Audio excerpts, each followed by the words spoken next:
Another day, another basketball stories na naman ang pagkikwentuhan natin.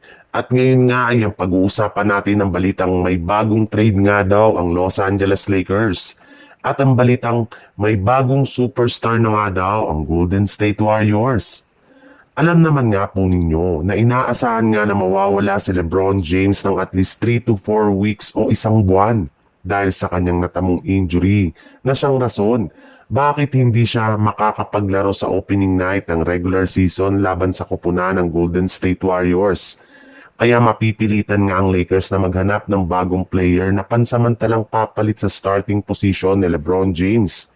At ayon nga sa ilang mga analyst, posible nga daw na piliin nila dito si Jake LaRavia bilang kanilang bagong super starter since meron na rin naman nga itong size at opensa na kayang tapatan ang naiaambag sa kanila ni LeBron James. Kasabay nga ng pagkawala ni LeBron ay may kumalat rin naman nga na balita ngayong araw sa social media na naghahanda na rin naman nga daw ang Lakers sa isang trade na kanilang gagawin sa kalagitnaan ng season. Kagaya na lang ng pagkuha nila kay Quentin Grimes mula sa Philadelphia 76ers gamit ang kanilang second-year player na si Dalton Kenny. Sa ibang balita naman, aminin man nga natin sa hindi, bilang na nga ang taon ng paglalaro ni Stephen Curry sa NBA at sa Golden State Warriors. Kaya kailangan na nga talagang maghanda ang kanilang front office sa magiging future ng kanilang prangkisa. Kaya eto na rin naman nga ang mismong dahilan bakit pinapanatili nila ang lahat ng kanilang mga batang players sa mga nagdaang draft at hindi nila ito ginagamit bilang trade asset.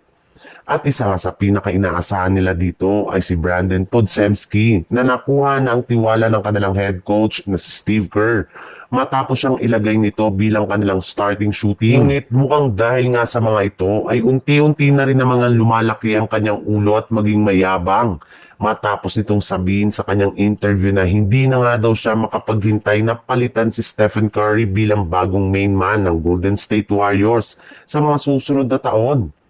Kaya dahil nga sa kanyang ginawa ay puro mga pambabatikos na ang mga kanyang natatanggap ngayon mula sa mga fans dahil marami pa nga daw itong kailangang gawin at patunayan bago siya maging bagong franchise player ng Warriors.